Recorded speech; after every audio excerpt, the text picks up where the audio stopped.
En primer lugar, agradeceros este encuentro de toda buena gente para hacer alguna reflexión en torno al tema de la transición. Un buen amigo me hizo llegar hace unos días el discurso de investidura como doctor honoris causa al historiador Enzo Traverso y recogió una cuestión que me pareció muy interesante y que de alguna manera pienso que también se puede aplicar a nuestra generación, entendiendo como generación la que convive no tanto una cuestión numérica, sino periodo de tiempo en el que se comparten experiencias y hechos trascendentales. Y decía, recogía en el discurso de investidura, que en un texto autobiográfico de Enric de Luna, evocando a Walter Benjamin, decía que la generación que empezó en la política en los años 70 fue una generación que quería pasarle a la historia el cepillo a contrapelo.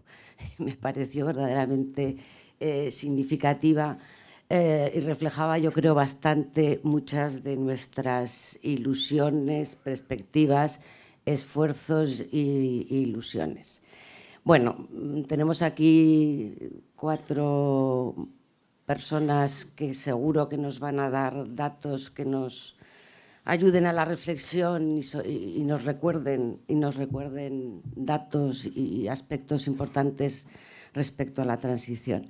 En primer lugar, va a hablar Félix Matute. Félix Matute, en la época, desde el año 64, fue un líder estudiantil y un dirigente del Partido Comunista. Por eso fue detenido, torturado y está aquí. Eso lo hago para presentarlo, pero sobre todo porque por su inteligencia será capaz de transmitirnos, de situarnos en un contexto político, económico y social, no solo nacional, la época de la transición. Él posteriormente, profesionalmente, fue profesor de matemáticas, es matemático en institutos. Y bueno, Félix tiene la palabra.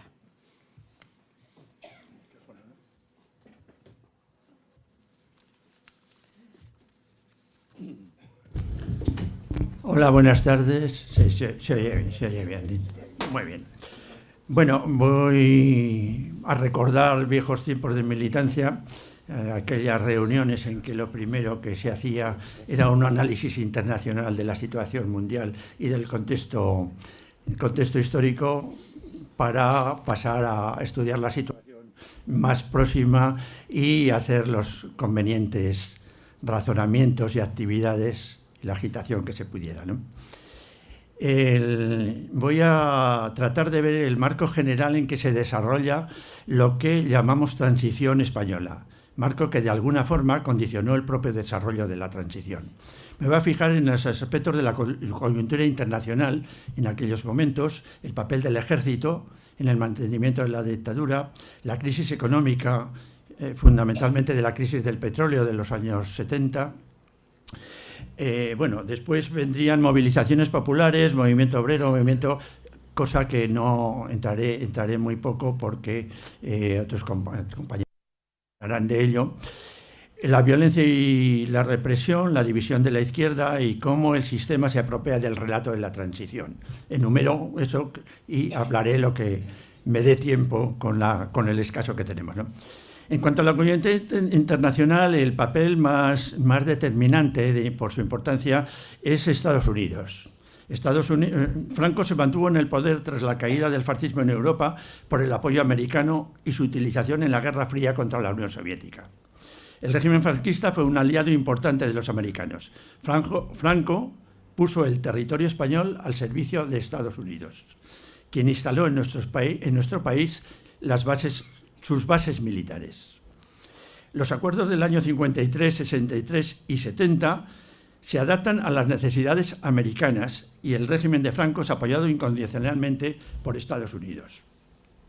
Ya en los años 70 se hace patente la inminencia del final del ciclo vital de Franco y el presidente Nixon inicia la estrategia para su relevo. En el 71 envía al director de la CIA a entrevistarse con Franco para preparar su sucesión.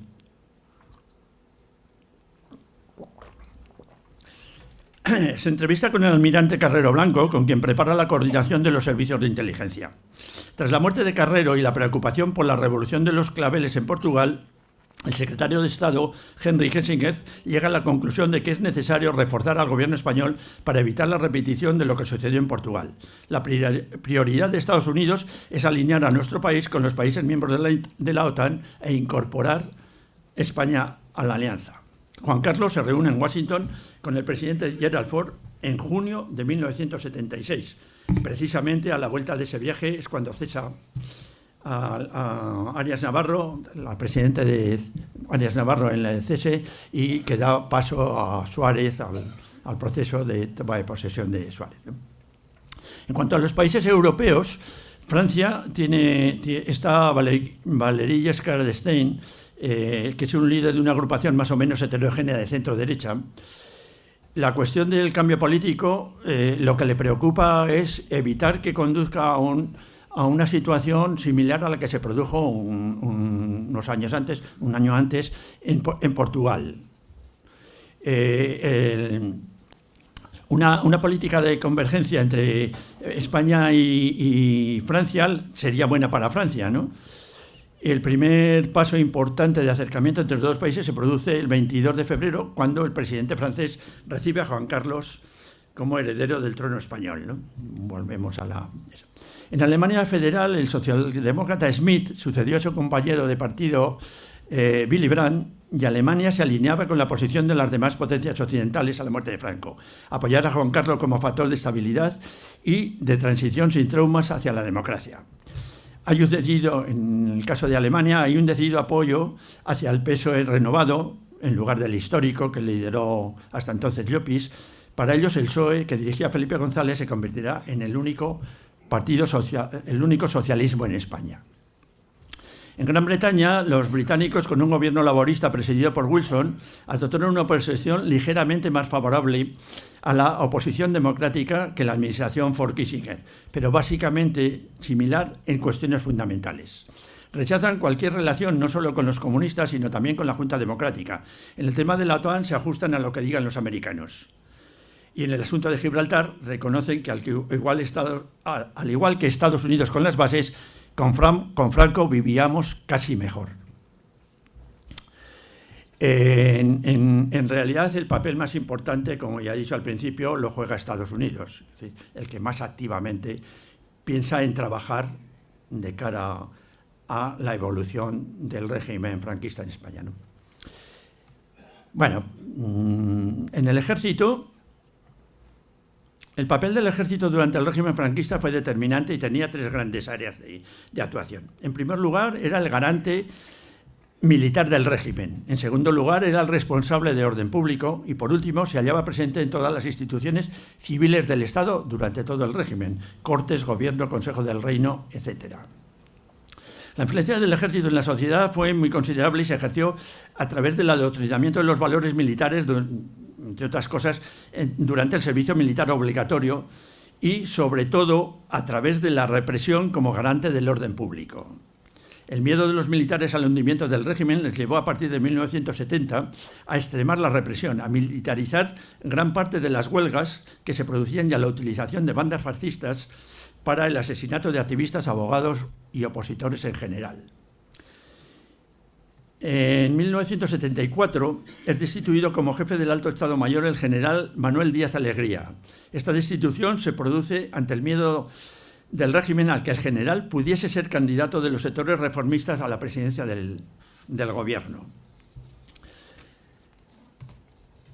A todo esto también se produce un enorme descrédito del ejército español.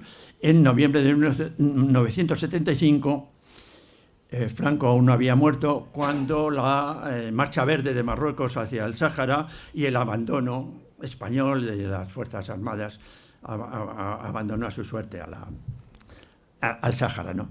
El asesinato de Carrero precipitó la crisis del régimen y el recrudecimiento de la represión ya en plena agonía franquista, ¿no? Este núcleo inmovilista fue un elemento de presión sobre los gobiernos de Suárez. El momento más conocido se produjo en la legalización del PC y la dimisión como ministro del almirante Pita da Veiga.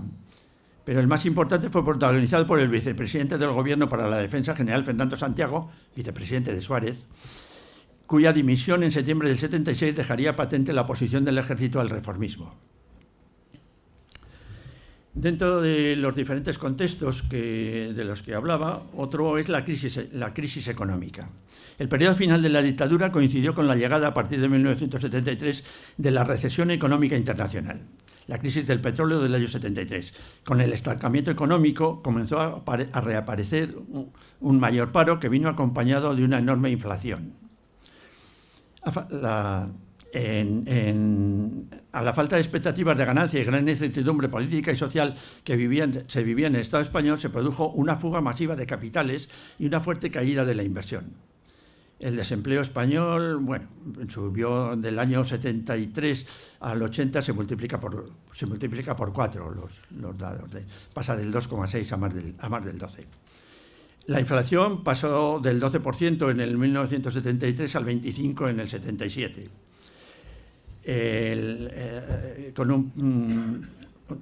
Suárez devaluó la moneda un 20% para estimular las exportaciones, incrementando el precio de las importaciones y, por tanto, la inflación. En ese contexto, que seguramente hablaremos de ellos, es donde se firman los pactos de la Moncloa. ¿Cómo ve el tiempo? Bueno, llevas 9 minutos, o sea que te queda uno para terminar. Sí.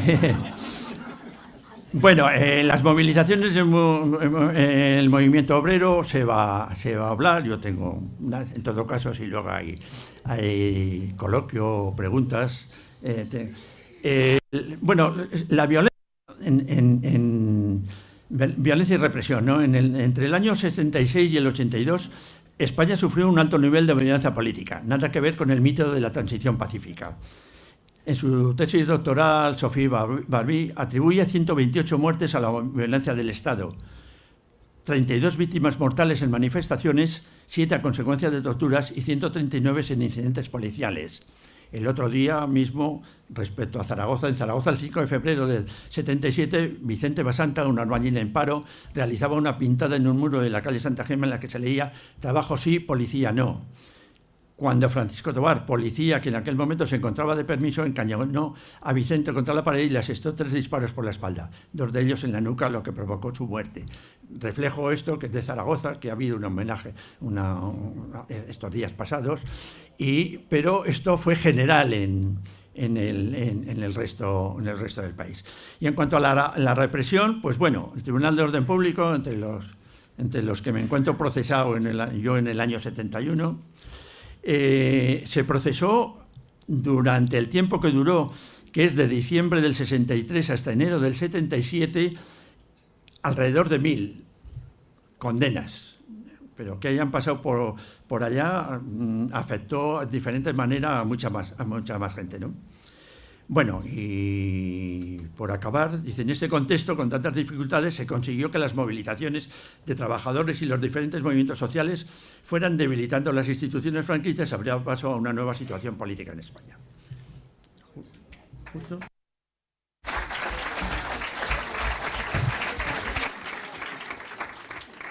Muy bien, Félix. A continuación tiene la palabra Ramón Gorriz, sindicalista de comisiones obreras durante muchísimos años y en el momento, en la época de la transición, activista político de la Liga Comunista. Buenas tardes.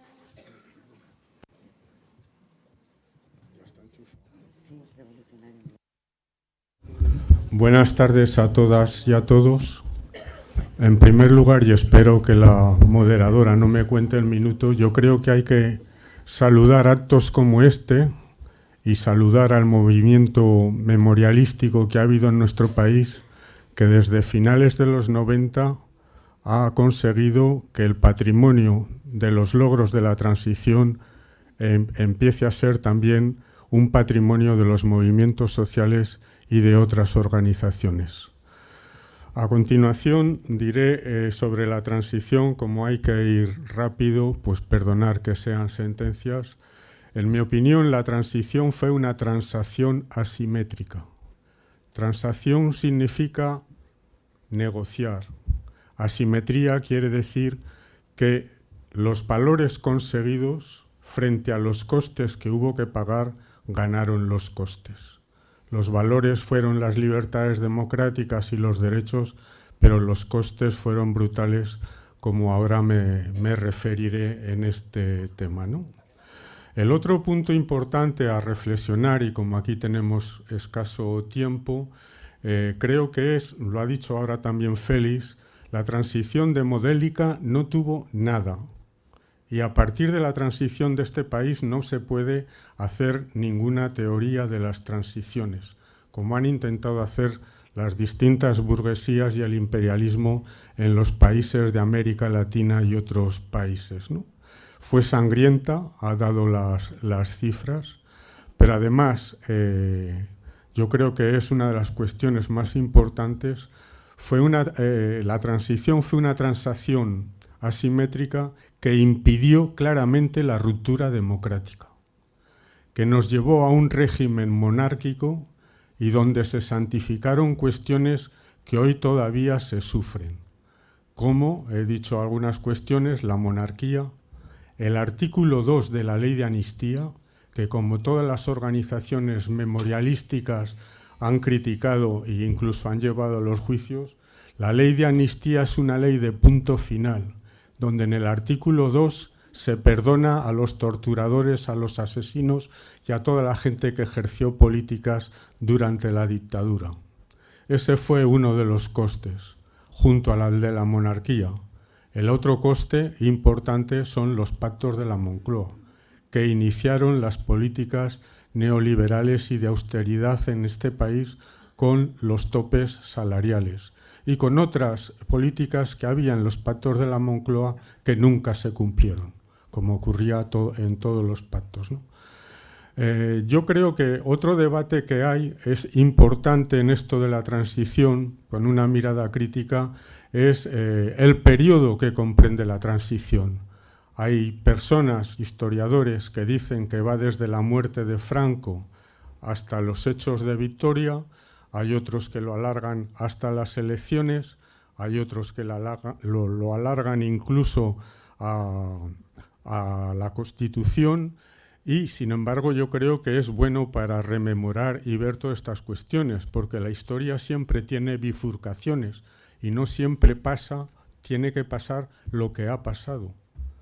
Y hay que ver claramente el tema de cómo se ha analizado la correlación de fuerzas como una cuestión estática o como una cuestión dinámica, ¿no? A Franco murió en la cama, dice, todos los días lo oímos, pero a Franco la dictadura la tiró la clase obrera, el movimiento vecinal y el movimiento estudiantil. Y los hechos lo dicen. De octubre del 75, que muere Franco, a Victoria del 76 ocurren hechos muy importantes. El 76 es el año que más huelgas de trabajadoras y trabajadores hay en este país. En el año 76, la movilización echa al gobierno de Arias. ¿Os acordáis de, ahora que estamos en este mes, del espíritu del 12 de febrero? De Febrerillo el Loco. Y no olvidéis que Martín Villa y Fraga Iribarne eran ministros de ese gobierno de Arias. Con lo que los evolucionistas del régimen, ¿os acordáis aquello de FEDISA, la Unión del Pueblo Español, los Areilza, los Fraga, toda esta gente, empiezan a plantear que tiene que haber una evolución del régimen hacia un régimen parlamentario. Y eligen a Suárez, con el otro cerebro que casi nunca nos olvidamos que estaba detrás de todo, como era Torcuato Fernández Miranda, ¿no? Entonces eligen a Suárez y Suárez en el mes de noviembre de ese año del 76 vota, o sea, pone a referéndum, y es muy importante esta fecha, la ley de reforma política del 76, donde se consagra ese nuevo régimen monárquico con democracia, con libertades, con legalización de partidos en varias fases, ¿no? Y a partir de ahí hay hechos más importantes, recordaremos todos y todas, seamos del pensamiento que tuviéramos en aquellos momentos, aquello que decíamos del búnker. Pues el búnker fueron los responsables de los asesinatos de los compañeros abogados de Atocha de Comisiones Obreras. Y la respuesta a estos asesinatos la da el PC en una manifestación en Madrid espectacular, con orden, con silencio y con una movilización brutal en este terreno. Entonces, en febrero del año 77, Santiago Carrillo se entrevista con Suárez. En abril del 77 es legalizado el PC. También aquí hay una transacción asimétrica. La monarquía, la bandera, los pactos. Y en el año 76, después, en el año 77, después de las elecciones políticas que también marcan un tema, porque el electorado y la sociedad vota lo que vota y también genera una relación de fuerzas determinadas.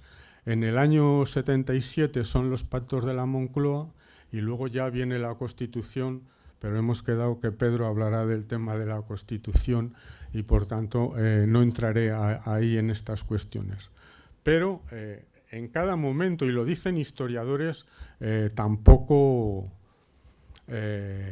conocidos como que sean historiadores marxistas, Santos Juliá dice que después de los sucesos de Vitoria, de los asesinatos de los trabajadores de Vitoria, se produce una incertidumbre y una bifurcación del régimen.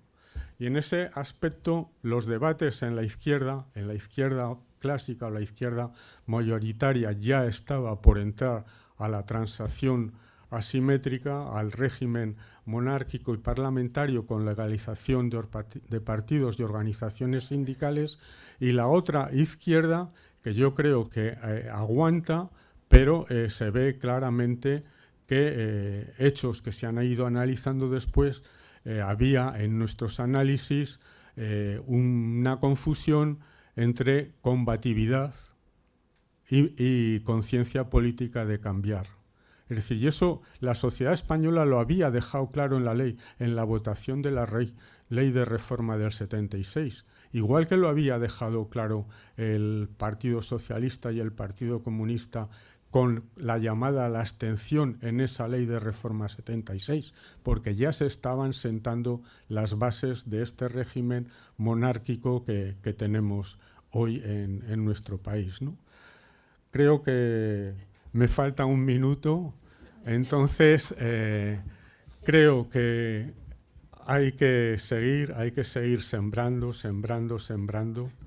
por más que nos parezca la situación hoy más dura, siempre ha pasado en el terreno del movimiento sindical y de la izquierda en general, pero creo también que tenemos que tener claro el camino seguido hasta aquí, lo que se ganó y lo que se quedó en los márgenes, ¿no?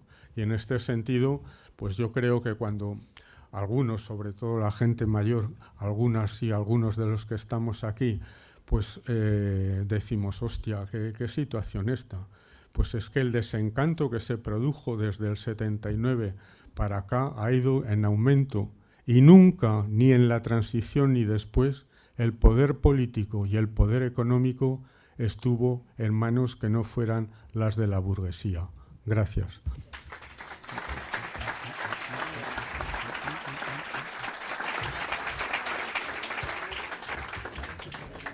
Muy bien. Ahora Isabel Laína nos va a hablar del movimiento vecinal en la transición. Isabel ha estado vinculada al movimiento vecinal desde el año 80, ha sido durante muchos años presidenta de la Asociación de Vecinos de San José y bueno, pues ha formado y sigue formando parte de diversas plataformas ciudadanas, antimilitaristas, de cooperación. En definitiva, ha formado parte y forma parte de muchas luchas. Isabel. Pues gracias, Maite, y gracias a todo el mundo por venir, Me cojo un minuto cero para decir que yo en realidad estoy aquí usurpando un espacio que no me corresponde, porque yo llegué a la organización política y social en los 80 y la historia que voy a contar no la viví en primera persona. En primera persona la vivió Ramón, la vivió Mariano Mérida, la vivió Rosa Casas, Simeón, Virgilio Marco, y no sigo porque no acabaría. Así que hoy os voy a contar lo que ellos me han contado a mí y luego me corregís o me completáis. Bueno, el movimiento vecinal es un movimiento transformador de gentes que se plantan y se enfrentan al sistema por un futuro mejor para ellos y para sus hijos. Es un movimiento reconocible en la ciudad porque la huella de la voluntad colectiva de los vecinos y vecinas la encontramos en nuestras calles y en nuestros barrios. Y es una peculiaridad española. No existe en Europa un movimiento similar y mucho menos con la fuerza que tuvo, que fue la misma que el movimiento sindical, por lo menos. Cuando nacen las asociaciones de vecinos, los barrios están habitados por trabajadores con unas malas condiciones laborales, largas jornadas, escasos salarios, gentes que en su mayoría tienen un origen en el mundo rural. Han vivido el movimiento migratorio del campo a la ciudad y han cambiado sus oficios agrícolas por las nuevas industrias. El trabajo por cuenta ajena es un hecho mayoritariamente masculino. En el año 75 solamente trabajaban el 28% de las mujeres. Existen las ciudades, pero no existen los derechos de ciudadanía, ni libertad de reunión, ni de expresión, ni de manifestación. Las asociaciones de vecinos nacen en el marco de la lucha antifranquista y son un país de prohibiciones en el que empieza a sonar con fuerza el lema libertad, amnistía, estatuto de autonomía. Nuestra ciudad, cuando empieza el siglo XX, tiene 100.000 habitantes.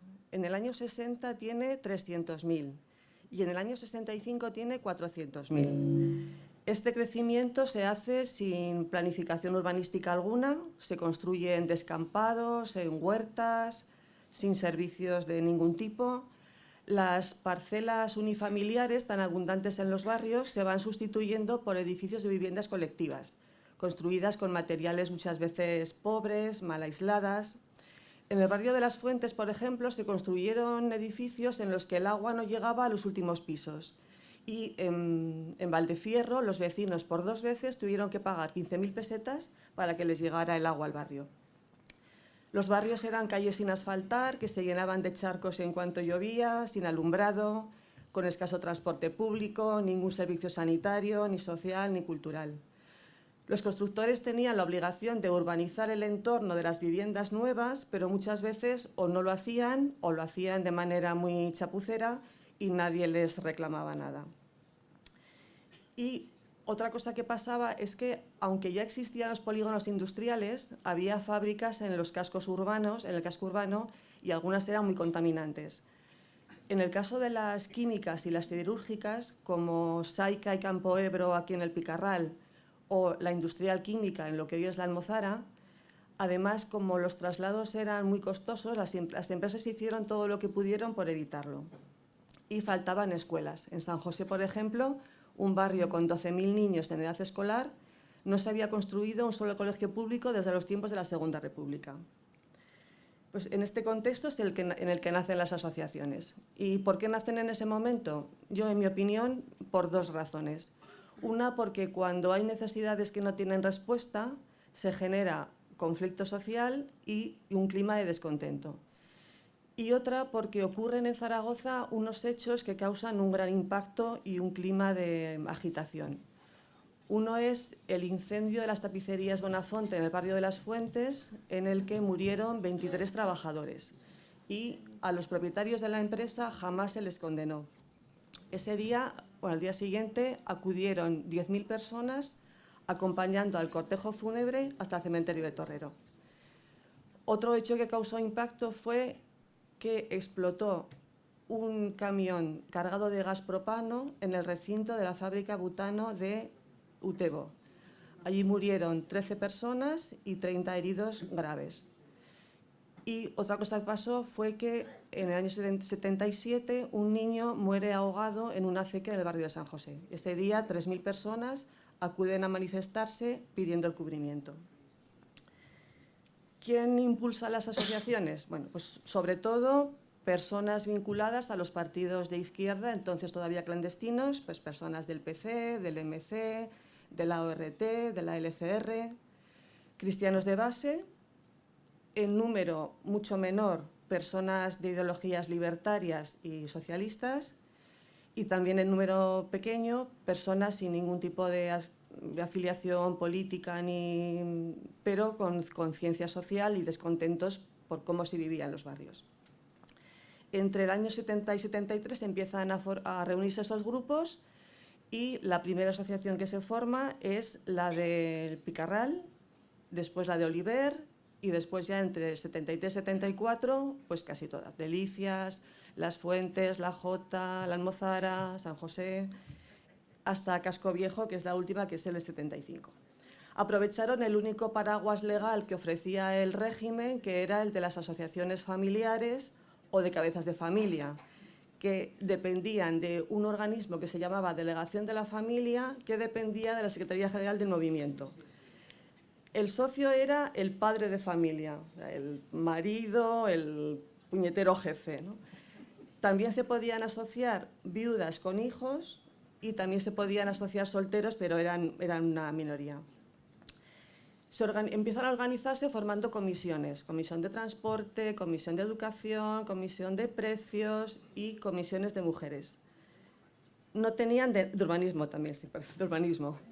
No tenían de nada, como podéis suponer, ni móviles ni internet, por supuesto, ni fotocopiadora, ni teléfono en casa. Los comunicados de prensa se llevaban a mano a las redacciones de los periódicos y de las emisoras de radio.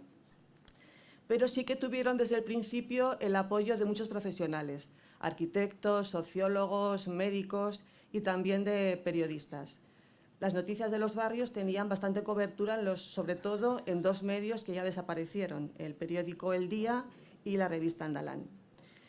Y las personas más politizadas formaban comités de barrios, que se encargaban de la propaganda y de convocar acciones que, como eran ilegales, no podían convocar las asociaciones. Esos comités, algunos tenían nombres en clave que eran marcas de tabaco de la época.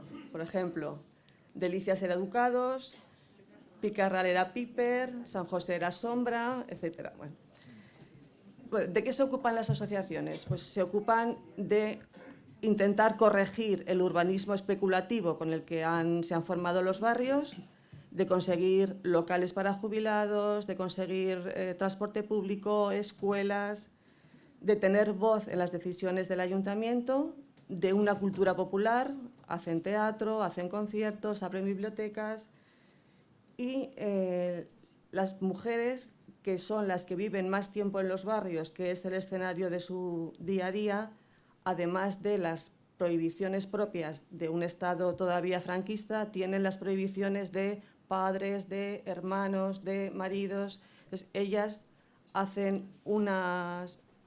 luchan por conseguir la igualdad legal y hacen también cuestiones de las que nadie se ocupaba. Información sobre métodos anticonceptivos, prevención de cáncer genital y de mama, mujeres luchadoras.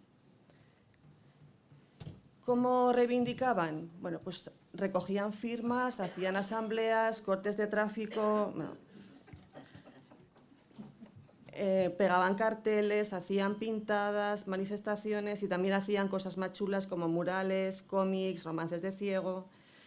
Unida a la reivindicación iba la propuesta. Se escribía una idea, se dibujaban un plano de parques, de plazas, se hacían maquetas. Y necesito 2 minutos para enumerar algunas de las muchas luchas, algunas de las muchas que se llevaron a cabo. En Valdefierro, por ejemplo, el servicio de autobús lo prestaba una empresa con unos autobuses que eran un desastre. Un día hubo un accidente por una rotura de frenos y los vecinos los boicotearon durante varios días. Hubo detenciones, hubo heridos y a partir de ahí se forma la primera acción coordinada de las asociaciones, que es una comisión de transporte. En el año 76 pasan varias cosas. 15.000 personas convocadas por las asociaciones se manifiestan contra la carestía de la vida y contra la congelación de salarios, y también pidiendo democracia y libertad. Con la idea común de que la ciudad no era de los propietarios de suelo ni era del ayuntamiento, se forma la Agrupación de Barrios Urbanos de Zaragoza, que es el germen de la Federación de Barrios. La formaron 15 asociaciones. Sufrieron el cierre de 7 locales y la prohibición de actividad durante 6 meses, aunque solamente se cumplieron 2. En el Picarral hubo mucha movilización contra el paso de tanques y convoyes militares por la avenida San Juan de la Peña. En Delicias, por la dignidad de la parcelación Barcelona. En Oliver, para que el ayuntamiento pagara una parte de las aguas de agua y vertido, de las obras de agua y vertido. En Venecia, por conseguir un ambulatorio. En el Casco Viejo salvaron el mercado central, porque hubo un proyecto de una gran avenida en el corazón de la ciudad que arrasaba el mercado, escuelas y un edificio de viviendas. Consiguieron pararlo y evitaron el derribo. La lucha contra la industrial química del barrio de la Almozara, una fábrica muy contaminante. Los vecinos se manifestaron, cerraron durante días comercios, fábricas y bares y llega el año 79 los primeros ayuntamientos democráticos. Llegan al ayuntamiento y al gobierno municipal algunas personas decentes, como nuestro querido Paco Polo, y eso supone un cambio positivo porque se abren vías de diálogo y no tan positivo porque ni todas las demandas llegaron ni todas llegaron rápidamente. Se pasó de una oposición frontal a los ayuntamientos democráticos a una estrategia que se llamó de unidad, crítica y lucha. Y ya 30 segundos para decir, bueno, llegó hasta los años 80, que fueron unos años muy duros para la clase trabajadora, son los años del paro de larga duración, de la desindustrialización, son los años de la heroína, que tanto dolor y pérdidas de vidas causó, y el movimiento vecinal, como pudo, dio una respuesta abriendo un recurso que fue pionero en España, que fue un piso para rehabilitación de personas drogodependientes. Y ya, ahí me quedo. Bien.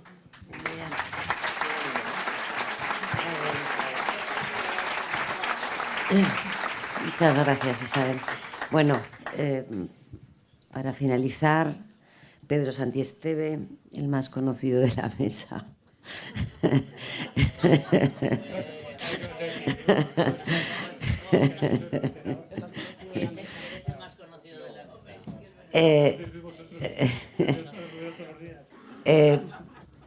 Pedro empezó su actividad política en la universidad a través de los comités y, bueno, pues de los CES, perdón. Sí, sí. Bueno, de eso, aunque le gustaría, no vamos a hablar. Entonces, bueno, ya sabéis que es licenciado en Derecho y ha desarrollado su actividad profesional siendo abogado penalista de causas perdidas, muchas de ellas.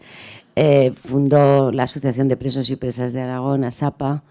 Es profesor, ha sido profesor durante mucho tiempo de Filosofía del Derecho en la Facultad de Derecho. En su momento, en la época universitaria y un poquito más tiempo después, militaba en el movimiento comunista. Y bueno, pues luego va y fue alcalde.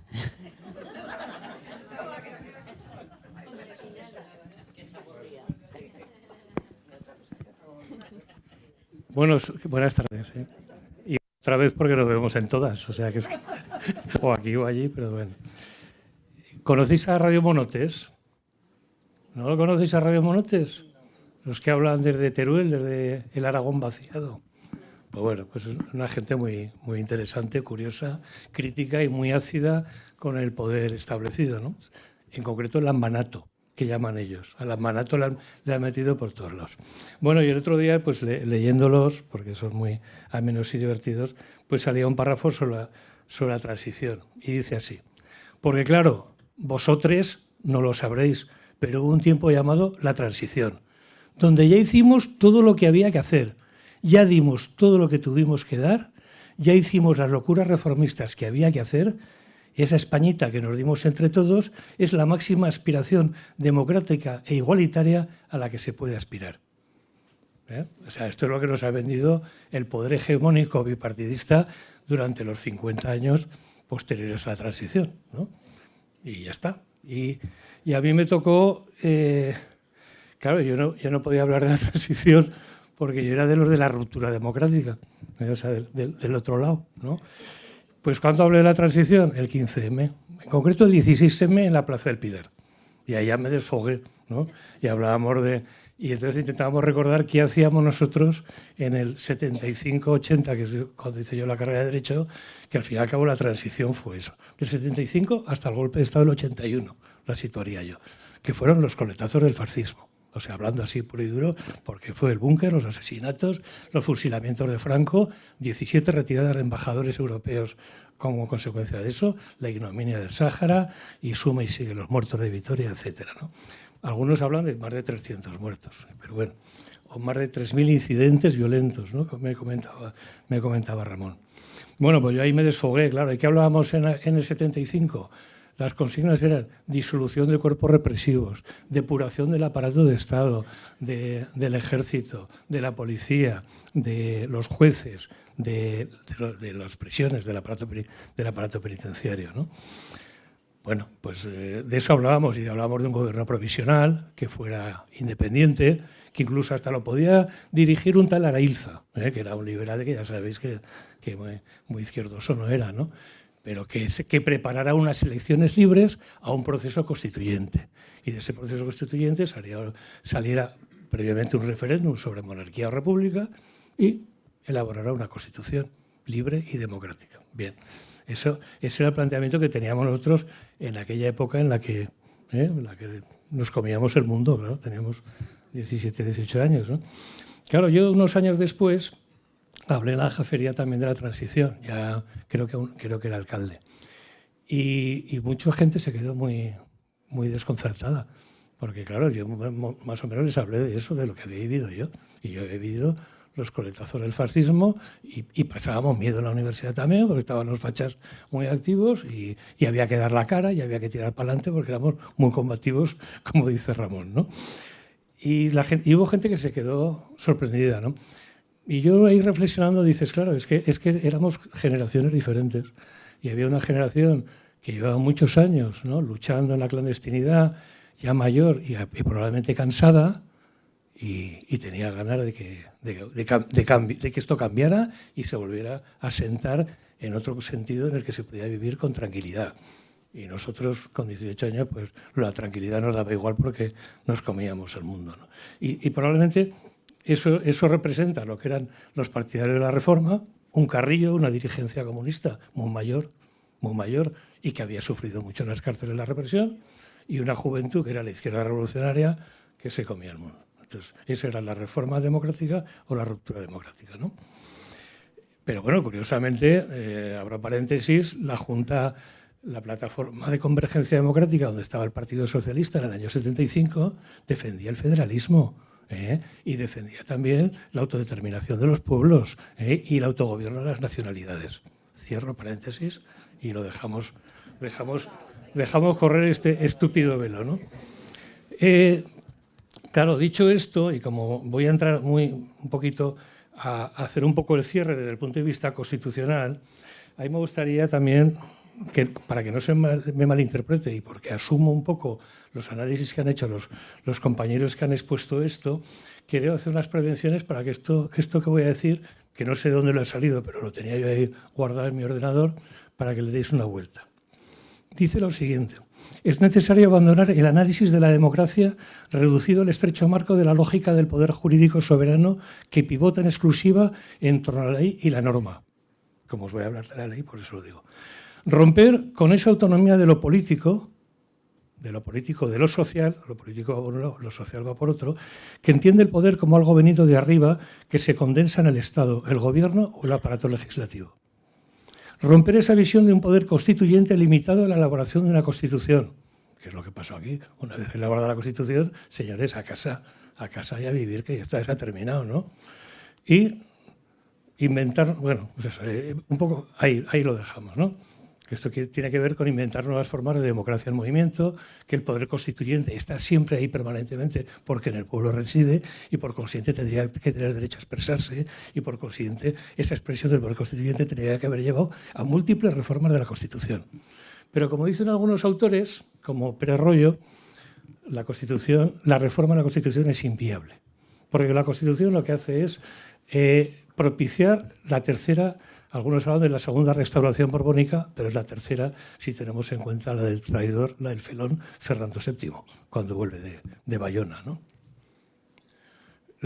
Pero bueno, nosotros hemos hablado, siempre se habla de la segunda porque se olvida ese infausto periodo de tiempo, ¿no?, del siglo XIX. Claro que todo viene de la ley fundamental a la sucesión de la jefatura del Estado de Franco, en el año 67, que es cuando se reforma. Y todo eso se lleva a rajatabla y se cumple, y el monarca se establece ahí. El monarca que no sigue la línea dinástica porque se salta a su padre, ya para empezar, ¿no?, a don Juan, ¿no? O sea, que ni tan siquiera lo tienen en cuenta, ¿no?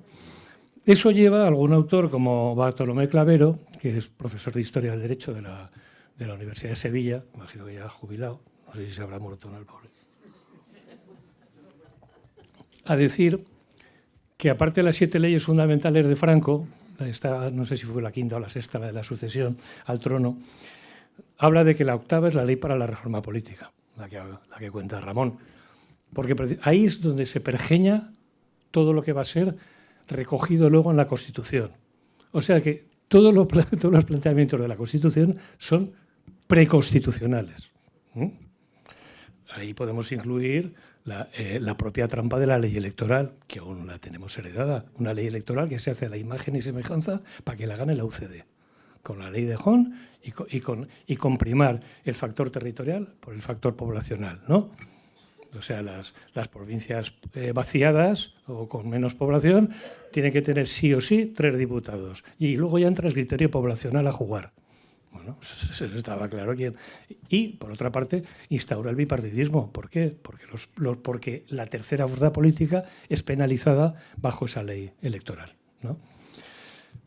Eso le iba a decir a Bartolomé Clavero que la ley para la reforma política fue la octava ley franquista. La novena, la ley de amnistía. Claro, se autoindulta el régimen, ¿no? Pues la ley de impunidad, está claro, ¿no? Y viene a decir que incluso la décima, ya muy osadamente, la propia Constitución, ¿no? Aunque luego hubo un referéndum que la legitimó, ¿no? Pero claro, ¿por qué dice eso? Pues por lo que hemos hablado, ¿no? Porque hay un diseño preconstitucional en esa ley de reforma política donde ya se establece cuál va a ser el derecho a la participación política y de los partidos políticos, ¿no? Ahí hay una desviación, habla Pérez Royo, una desviación calculada del principio de igualdad, que es el cómo se construye la ley electoral. Claro, calculada, ¿por qué? Pues porque una persona no es un voto. O sea, que aquí no hay un sistema proporcional ni de coña, ¿no? Está clarísimo, ¿no? Y ya si entramos en el Senado, pues imaginaros, ¿no? No ya los 40 senadores reales que se nombran para aprobar la Constitución, ¿no?, para pegarle buenos recortes, sino que el Senado son 3 por provincia y para de contar, ¿no? Entonces, ahí el criterio eso es radicalmente ilegítimo desde el punto de vista democrático, ¿no? El Estado, es decir, el Senado quiebra el principio de igualdad de todas. Y luego el Estado de las autonomías. En la Constitución no aparece un régimen sobre el Estado de las autonomías. Lo único que se regula constitucionalmente son las provincias, que tampoco sabemos muy bien qué pintan, ¿no? Voy terminando, sí. Es decir, que no ha habido voluntad constituyente en establecer lo que luego ha sido el régimen de las comunidades autónomas. Lo que ha sido esta Constitución ha sido una Constitución antifederal, punto, de bloqueo de cualquier posibilidad de expresión de las diferencias, ¿no? Con lo cual, pues bueno, resumiendo, ¿no?, ha habido prevalencia del territorio sobre la población en materia electoral, con lo cual ya todo viene, ¿no?, determinado. Las circunscripciones electorales están amañadas por provincia, ¿no?, 2 escaños por provincia. La articulación territorial viene sin una legitimidad democrática, porque es antifederal, como os he dicho, y cómo se instaura el bipartidismo y el constitucionalismo antifederal. Es decir, que tenemos un sistema ya completamente agotado, ¿no?, con unas Cortes que arrastran un déficit democrático, porque las Cortes de Franco, ¿cuántos tenían? 450 procuradores en Cortes, por lo menos. Es que aquí tendría que haber un Parlamento de 500 diputados, ¿no?, por lo menos, ¿no?, para que hubiera una representación proporcional. Es decir, que instaurada la monarquía, la Constitución se blinda a sí misma en las disposiciones adicionales sobre la inviabilidad de su reforma, porque le falta 3/5 para cambiarla. Bueno, para cambiarla, salvo que nos lo manden de Europa y haya que establecer el 133, los recortes sociales, etcétera, ¿no? Pero la inviabilidad de la reforma jurídica de la Constitución está ahí. Claro, con lo cual nos estamos dando permanentemente de golpes contra un sistema que se manifiesta radicalmente irreformable, que patea esa visión del poder constituyente que reside en el pueblo y que por consiguiente no nos tiene en cuenta al pueblo para nada en materia de adecuar la realidad a las nuevas generaciones que pueblan este país, ¿no? Y ahí estamos. Y decía Quique antes que hay una fecha clave, el 20N, pero hay otra fecha clave anterior, que es en junio, nos vamos a juntar otra vez a volver a celebrar la Tercera República, que no os olvidéis. Gracias.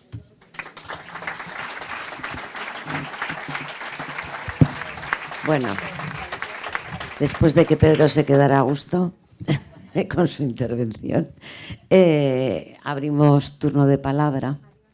Pedimos, como se hace siempre, que seáis breves y sobre todo que hagáis preguntas, que yo ya sé que a veces hay muchas ganas de contar experiencias vividas, pero vamos a intentar que sean preguntas a las personas que están aquí en la mesa. Si levantáis manos voy cogiendo. Al fondo, José Antonio Fatás. Para Pedro. Dos preguntas.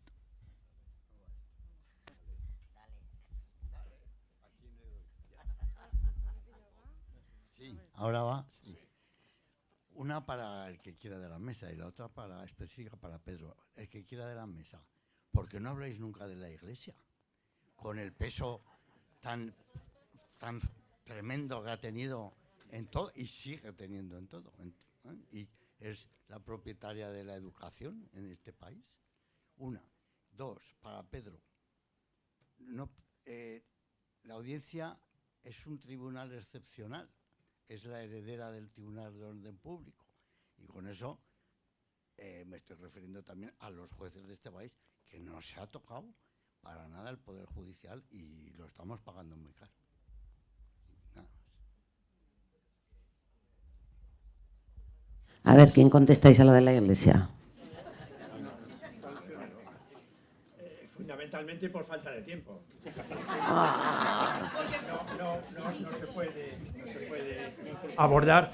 Eso es un grave problema. Estamos con el concordato preconstitucional y efectivamente la influencia de la Iglesia en la enseñanza es apabullante. Quiero decir que no eso.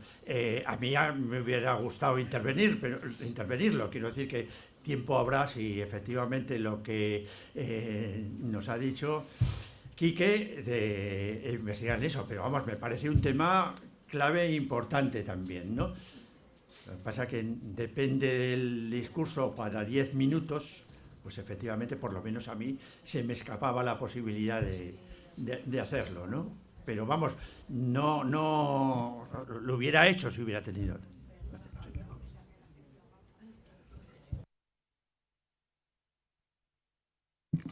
Bueno, en la plataforma, la Platajunta, ¿no?, que era la Junta Democrática, más la plataforma de organizaciones democráticas, antes de que se diera el paso a la ruptura pactada, a la reforma pactada más bien, perdón, a abandonar la ruptura, se incluía eso, la supresión de los tribunales excepcionales.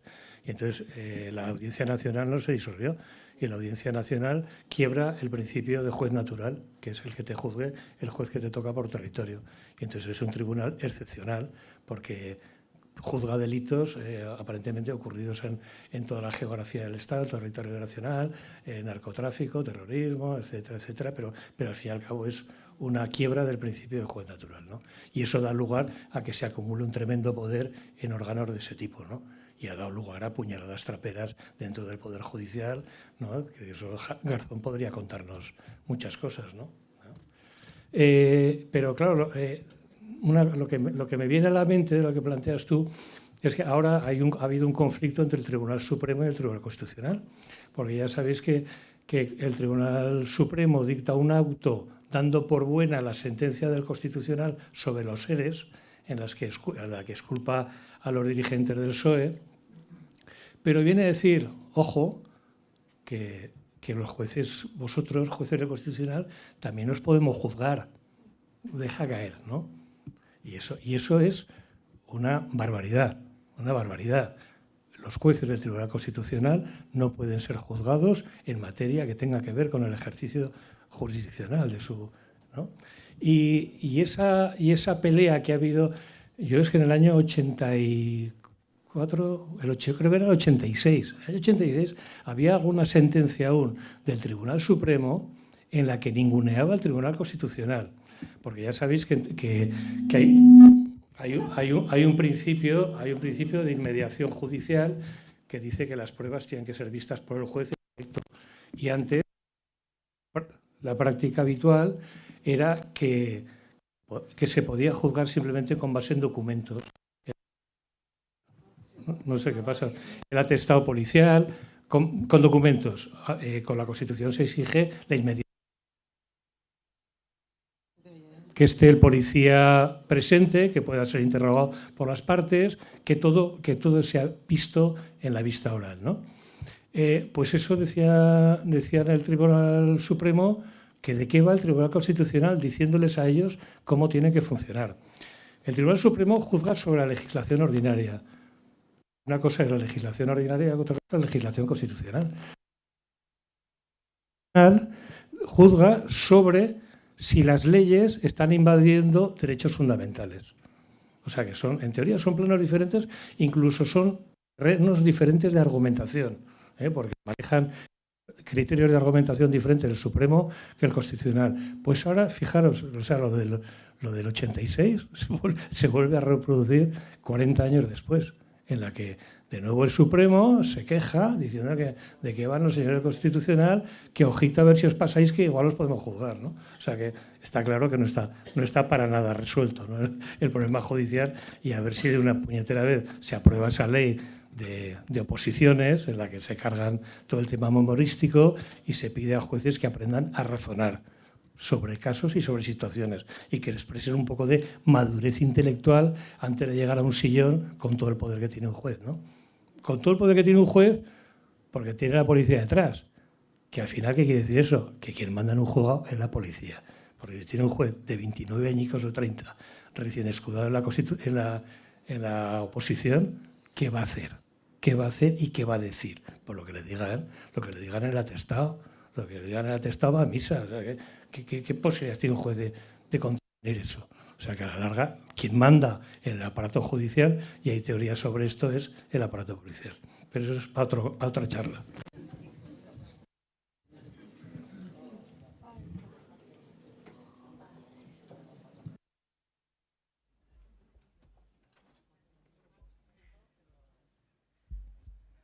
Hola, vale. Espera, que es que me lo he escrito porque me pongo un poco nerviosa. La verdad que es una pena porque no he podido llegar a tiempo y no he escuchado a todos y la verdad que me da lástima. Pero bueno, os estaba escuchando y la verdad que me emocionaba, ¿no? Pensando en este movimiento, ¿no? Estos movimientos que habláis, que en cierto punto veo una diferencia también generacional, ¿no?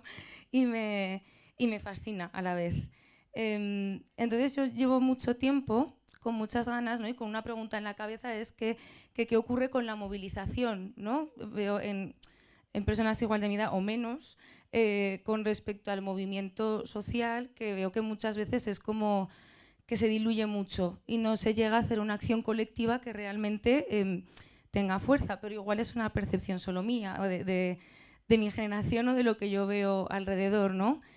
Entonces, bueno, como veo que conocéis bastante de movilización, quería preguntaros qué opináis vosotros sobre esto, si veis esta diferencia, si no, si creéis que sí que llegan los movimientos sociales o se diluye todo en no sé muy bien en qué. No sé si se entiende bien la pregunta o no. Vale, pues eso. Gracias.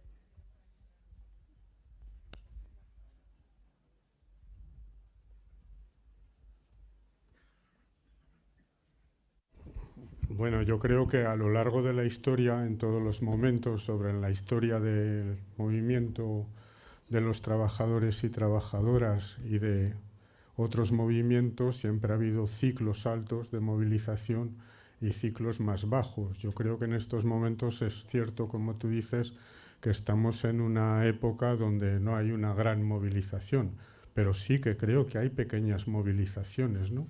E incluso otras formas de organizarse.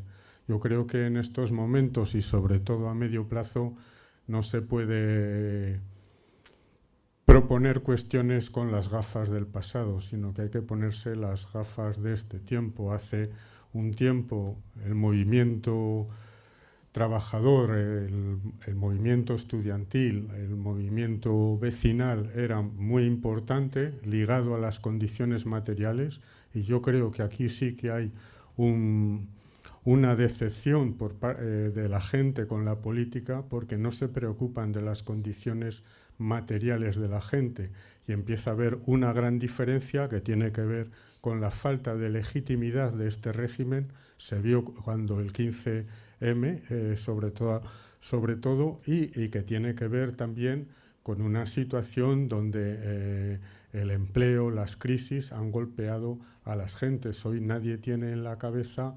un mundo mejor, sino que piensa que hay que picar piedra otra vez y ver. Pero también hay cosas buenas, como es el movimiento memorialístico, como es el movimiento feminista o como es el movimiento de defensa de la tierra, todo lo que tiene que ver con la ecología, que yo creo que van a ser puntos fundamentales en la nueva realidad. Entonces, bien tener en cuenta el pasado más inmediato, pero bien tenerlo para que no se generen los mismos problemas que se pudieron tener en una salida a la dictadura. El problema de la desmovilización no solo de este país, es un poco nacional, internacional, pero yo personalmente pienso que tiene mucho que ver con que los partidos, con la política de los parlamentos, y esto no ha tenido para nada que ver, ni tiene nada que ver de preocuparse de las condiciones materiales de la gente y decirle a la gente lo que es verdad. Antes me parece que lo decía Pedro o Félix, es decir, una cosa es hacer leyes y otra que se cumplan. ¿Cuánto se cumple del ingreso mínimo vital? ¿Cuánto se va a cumplir del salario mínimo interprofesional? Pues como siempre se cumplirá en aquellos sitios donde haya personas dispuestas a defender de manera colectiva esas cuestiones, pero no se cumplen por más que haya leyes que son importantes si por abajo no hay movilización o no hay agrupamiento de la gente. Por eso actos como estos yo creo que son muy importantes.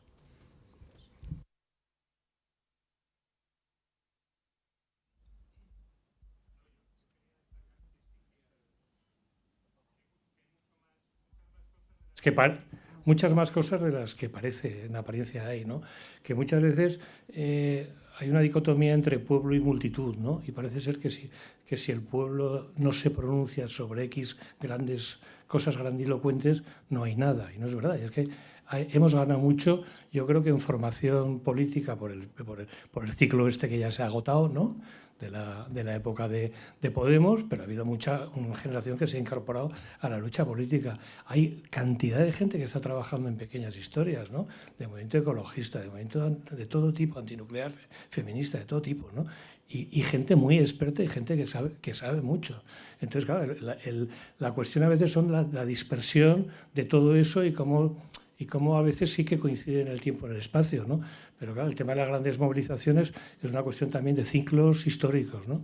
Entonces, bueno, ahora igual toca un ciclo de reflujo, pero eso no quiere decir que no haya movilizaciones. Y también la forma de movilizarse, ¿no? Nosotros lo que tenemos que cambiar no son las lentes, y por eso estaba pensando siempre en estructuras permanentes, desde las cuales operar en las grandes dirigencias, ¿no? Y no. Aquí lo que hay que tener más soltura, más movilidad, y que nos hacen esto, pues venga, bronca con esto. Que nos montan otra, pues montamos otra, y una detrás de otra, ¿no? Y si mientras tanto surge un periodo de unificación de luchas, pues a por todas, ¿no? A por la reforma constitucional, o a por la república, o a por lo que sea. Pero mientras tanto, anda que no hay, ¿no?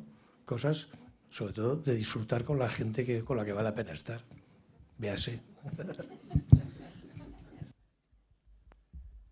Sí, por continuar un poco con las nuevas generaciones, yo que tengo dos hijas en edad de estudiar, ¿no?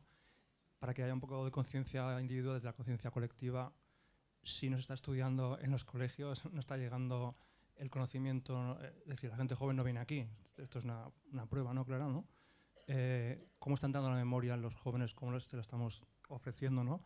Y la pregunta sería, ¿este evento sería posible dentro de 50 años? Es decir, ¿mis hijas vendrán a un evento donde se hable sobre la transición española? ¿O será un tema que como no lo han visto nunca, fuera de que yo en mi casa hable con ellas, ¿no? Será un tema histórico, una tacha en la historia, ¿no?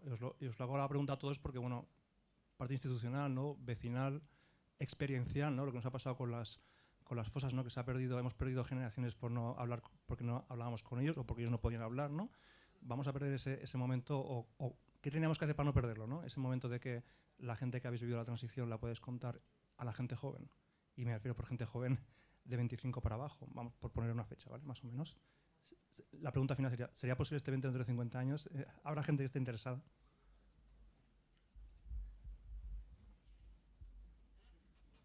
Pues yo no sé, la verdad, dentro de 50 años me cuesta imaginar, pero yo creo que si invitáis a la mesa a ponentes de más de 60 años, lo más probable es que el público tenga más de 60 años.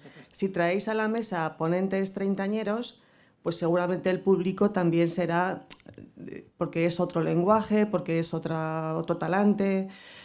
La crisis financiera del 2009-2010 trajo el 15M. Yo pienso que quizá esta nueva situación mundial, el empleo de la fuerza, el aumento de las formaciones y las políticas de extrema derecha, es posible que traiga movilizaciones que ahora mismo no podemos prever ni cómo van a ser ni cuánto van a durar.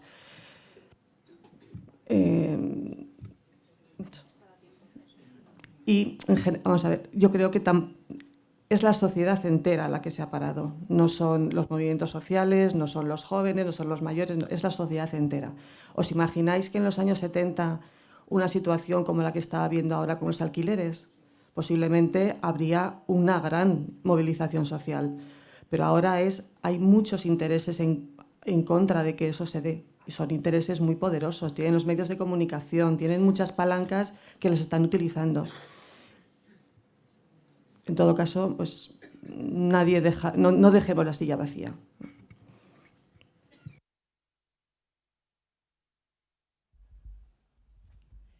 Hola, buenas tardes.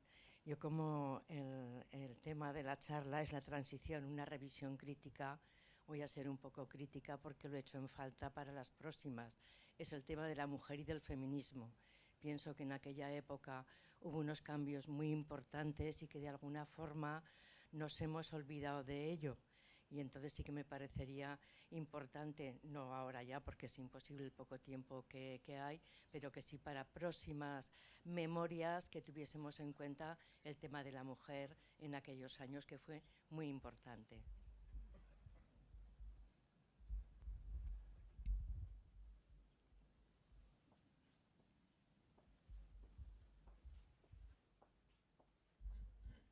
Buenas tardes. A mí me gustaría poder salir de aquí con un espíritu un poco optimista, pero no me estáis convenciendo. O sea, voy a seguir estando pesimista. Yo fundamentalmente milito en el campo de la ecología y puedo decir que yo no veo relevo generacional por ningún lado. También me gustaría referirme a la gran presión de los medios de comunicación, de cómo determinadas corrientes pueden llegar a hundir o a encumbrar un partido u otro. Y por último, en cuanto al bipartidismo, que me parece especialmente grave, es que realmente estamos en una situación que yo digo, o los unos o los otros unos. Mi madre se murió y no la pude convencer de que votar al PSOE era la nada. O sea, y ella decía, es que los otros son peores. Y en esa situación estamos, y es que no ha habido todavía quien haga al PSOE ser un partido de izquierdas. Y me parece realmente terrible pues, el comprobar que yo creo que no hay relevo generacional. Me acuerdo de un vídeo que todavía circula por ahí, que era de Julio Anguita, que se refería a un informe en el cual decía que los hijos, o sea, los que ahora, yo creo que se referiría a los que ahora tendrán 30, 40 años, están viviendo peor que sus padres. Dice, pero lo más grave es que no tienen conciencia para luchar. Vosotros pensad, los que estáis en diferentes asociaciones de barrio, diversos colectivos, ¿qué caras jóvenes veis?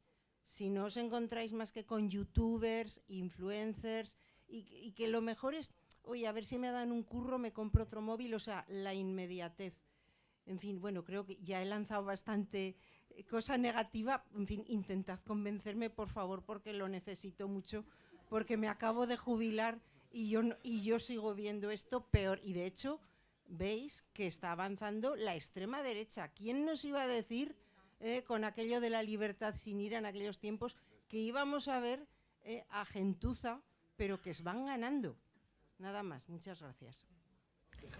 Sí, creo que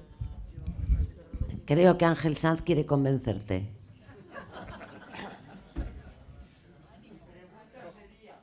Vaya. Por completar lo que dice la compañera, mi pregunta sería, ¿cuántos españoles no estaban en estas movidas? No vamos a pensar que éramos el 90%.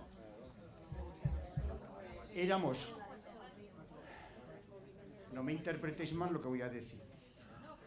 Éramos 4 gatos, 400, frente a un sistema muy débil. Yo me acuerdo que en la universidad entraba la policía, pero teníamos más fuerza nosotros con menos armas. ¿Vale? La pregunta es, ¿cuántos no estaban con nosotros? No vayamos a pensar que ahora es que no hay nadie con nosotros. Hay gente con nosotros. En fin, hay gente joven que se está moviendo. Faltaría más, estoy de acuerdo con Pedro. ¿Cuánta gente no estaba con nosotros? Para que se entienda que éramos una potente minoría, pero una minoría, como ahora. Gracias.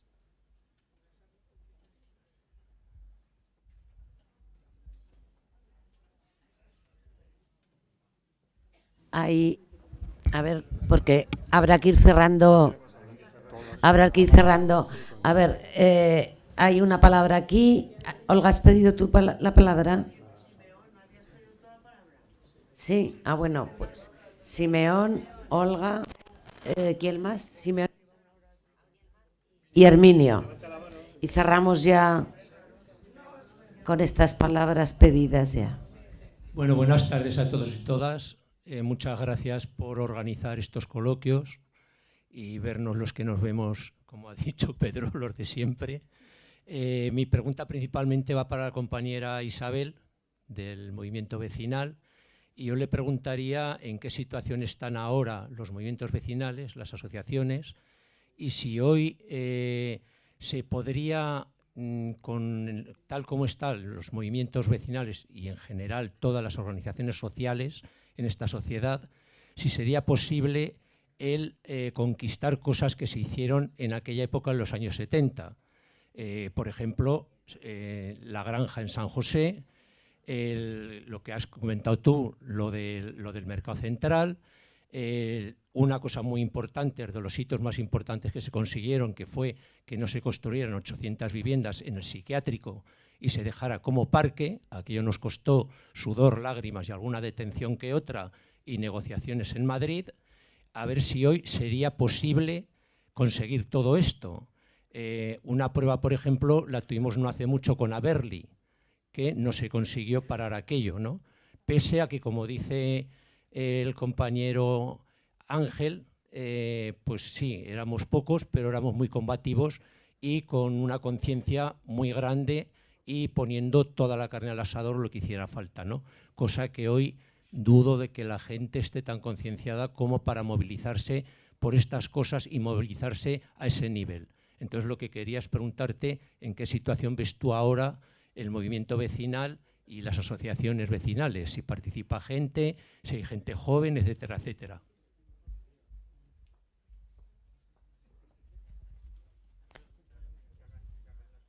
No, yo en realidad ahora ya estoy un poco en la periferia del movimiento vecinal, ya no estoy todos los días en la asociación como antes. La diferencia quizá es a las luchas de los años 70, que eran luchas tan claras como colegios, como autobús, como democracia. Muchas gentes muy diversas en lo ideológico y en talantes fueron capaces de sumar fuerzas y ponerse codo con codo, incluso luego fueron el germen de otros movimientos sociales como el de las APAs de entonces, ahora AMPAs. ¿Cómo están en general? Bueno, están vivas, que yo sepa no ha cerrado ninguna. Es cierto que algunas se mantienen un poco de milagro porque hay personas que están decididas a que no se cierren. Pero hace 2 días ha habido en la Federación de Barrios un encuentro de gentes recortadas en sus proyectos, de personas a las que se les han cerrado sus recursos, de personas que se quedan sin presupuesto.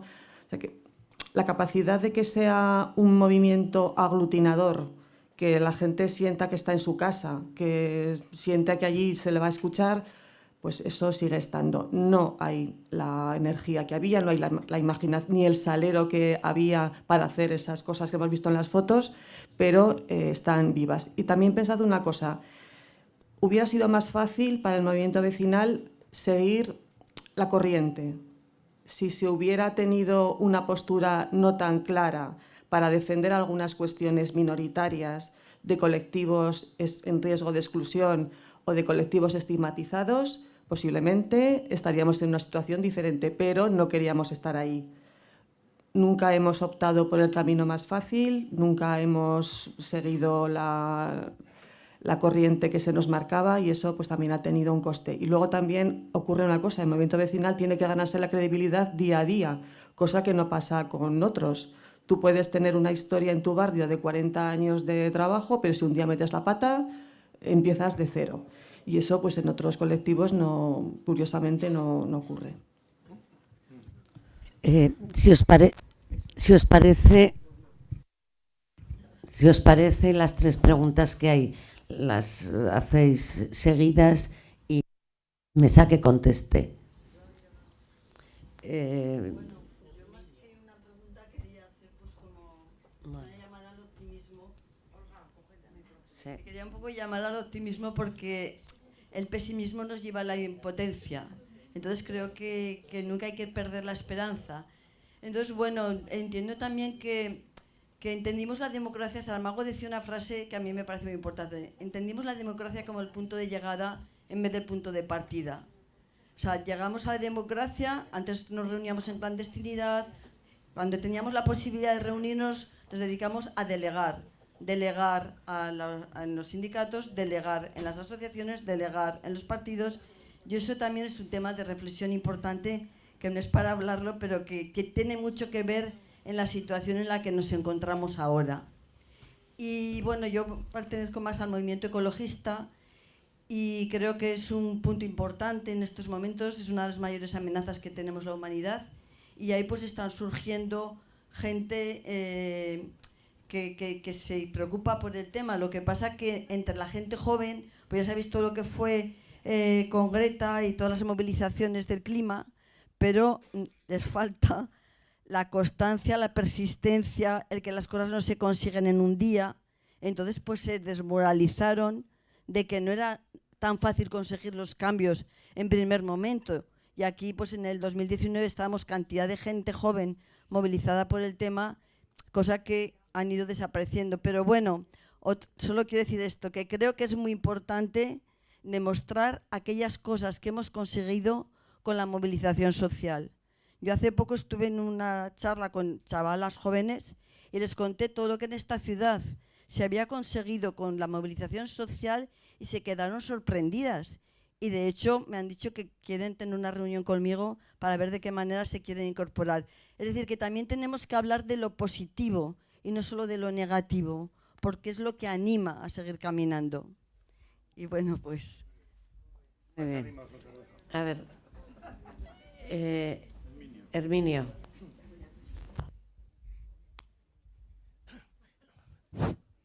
A ver si soy breve. Yo quería simplemente decir, bueno, no simplemente, simplemente es una palabra. Lo que quería decir, el valor de la memoria, precisamente. La memoria como movilización. La historia no son partes estancas entre un momento y otro momento. La historia es un continuo. Y por tanto, como se suele decir, somos porque fueron y serán porque somos. En esta medida, yo invito a recoger la memoria. Todo esto es luchar por el movimiento, por la democracia y por el futuro. Por lo tanto, no nos pongamos tan estupendos de decir que efectivamente no pasa nada, no hay nadie más. Esto es una frase recurrente, pero efectivamente porque nosotros seguimos contando cosas, los que nos siguen sabrán cosas que les movilizarán.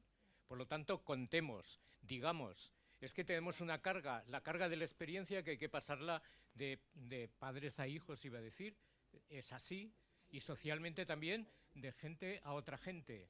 Por lo tanto, muchas reuniones, muchas entrevistas, hay que decir todo, la gente está cayendo como moscas, creemos que la memoria va a durar siempre y que todos vamos a durar.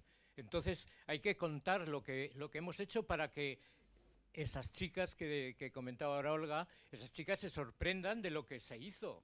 Pero ¿cómo lo van a saber si no lo contamos? Por tanto, tenemos que contarlo. Y los profes y la escuela tienen mucho que ver en esto. Y nada más, no quiero alargarme. Yo creo que es algo que todos pensamos y que ya está. Queda una palabra pedida.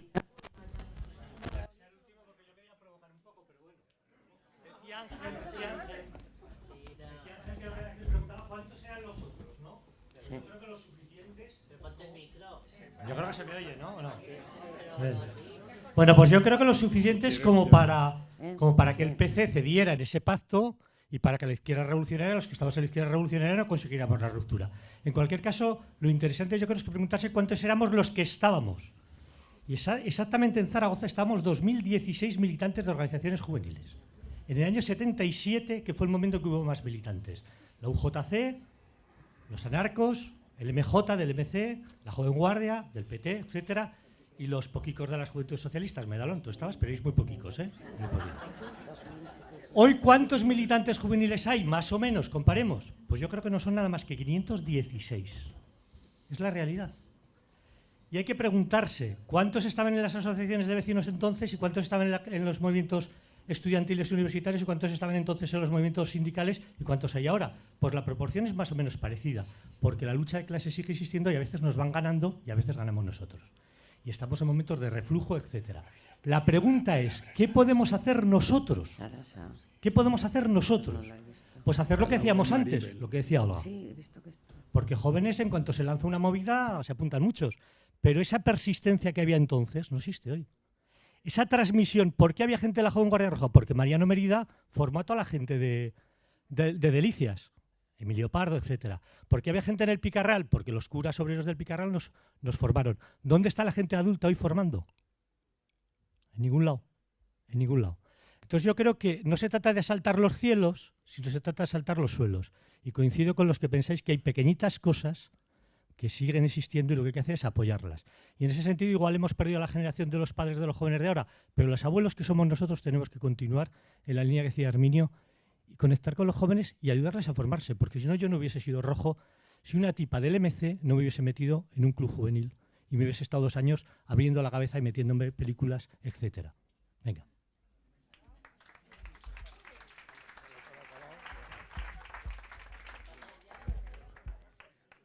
Bueno, Ramón va a cerrar.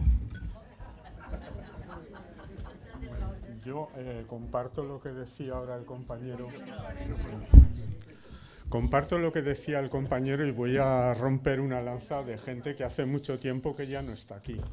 Si en Aragón, los años 50 y 60, que también había luchas y había cárcel, no hubieran estado, no hubiera habido el 70 y el 80.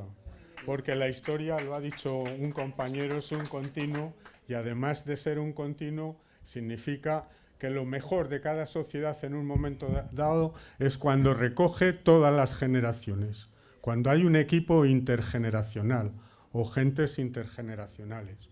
Luego una cuestión que decía Simeón, y que es muy importante, lo que decía, no hubiéramos hecho o haríamos ahora lo que hicimos con La Granja, con Oliver, con todas estas cuestiones. Yo le voy a contestar, nosotros todos hemos sido transitidos. ¿Qué quiere decir? Que lo institucional nos ha comido. Y las luchas dentro de lo institucional no sirven nunca si debajo no hay una movilización social. Y ahora la gente volvería a hacer las mismas cosas que se hacían, esos grupos o más, porque nunca se empieza por el principio, sino por el medio, teniendo en cuenta todas estas experiencias, pero yo creo que sí, si apoyamos y acumulamos las fuerzas, las que sean, con todos los movimientos, en el mayor desprecio a lo institucional solo sirve si lo usas desde fuera, desde dentro te come. Esos son los problemas de los últimos años en nuestro país. Sí que podríamos hacer cosas. Yo no he querido debates, pero hay un debate sobre la transición en nuestro país. Por ejemplo, aquí no se dieron ocupación de fábricas, autogestión, asambleas, como en la Revolución de Portugal en el año 74. O por irnos más lejos, y el movimiento memorialístico rompía una lanza con la época de la República y la Guerra Civil. Y eso nos tiene que decir, por eso la votación que hubo en la Ley de Reforma del 76. Es decir, pero quien piense que hasta que no nos apoye una mayoría social puedes cambiar cosas, creo que estaremos errando en este tema. Y además, la transición ha tenido efectos sobre la gente muy malos.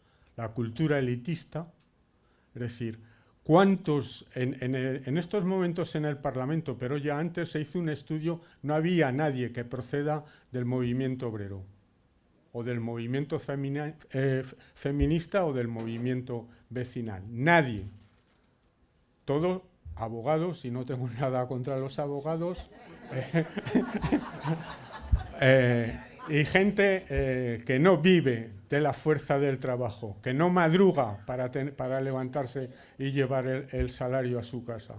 Y eso quiere decir que hay una distancia enorme entre lo político, lo institucional y la gente. Y por eso el desencanto que se ha vivido desde el 89 para acá, volverlo a cambiar significa. Y una cosa que yo con Ángel estoy de acuerdo también. Claro que hay jóvenes. Yo pertenezco o he pertenecido, ahora estoy jubilado como algunos de los que estáis aquí, a un movimiento. En los centros de trabajo hay jóvenes. En los centros. Y hay transmisión. Claro, que no serán como nosotros, claro que sí. Que las cosas las harán de otra manera, claro que sí. Pero ya lo he dicho, hay que ver las cosas con las gafas de hoy y mañana, porque no existían los móviles, el internet y una serie de cuestiones. Pero lo que es la transmisión oral, lo que es la lucha por las condiciones materiales, sigue existiendo. Que la mayor movilización que pueda haber en este país en estos momentos sea por la vivienda, tiene que ver con que es una condición material que necesita la gente. Y eso lleva a situaciones de romper el corsé institucional que tenemos en este país. Por tanto, yo creo que hay que ser optimista, pero hay que analizar realmente la sociedad. Una pregunta, y aquí había una compañera ecologista, ¿qué va a pasar con los trabajadores y trabajadoras del sector de automoción?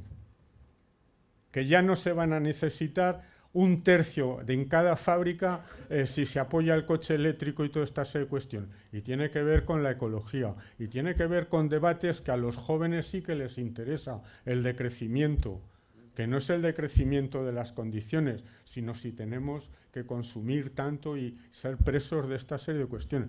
Yo creo que, y aquí hay trabajos, pero que vienen de lejos, y esto lo está corrigiendo.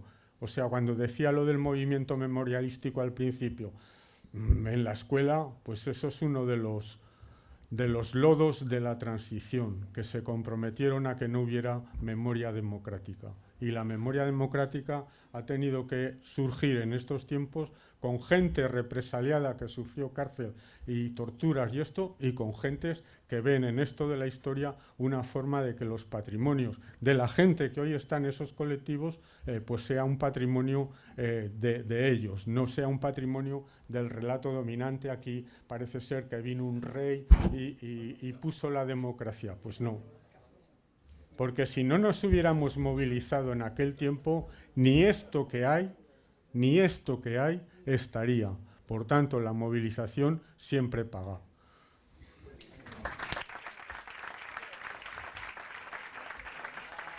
Muchas gracias a todos y recordaros que la semana... Ah, perdón.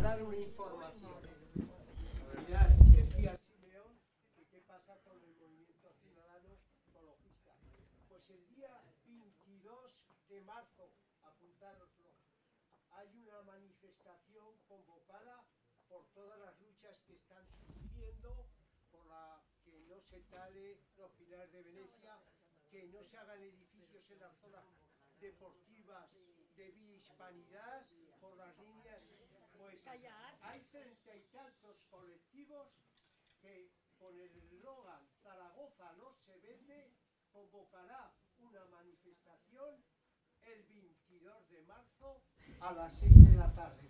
Si aquí estáis algunos colectivos, sumaros, y si tenemos relación con los sindicatos, esos también faltarían para mejorar las condiciones de vida de los padres. Bueno, tomemos nota, 22 de marzo. Deciros, por favor, atender que acaba la semana de la memoria y la clausura es mañana por la tarde a las 7 en el Centro de Historia.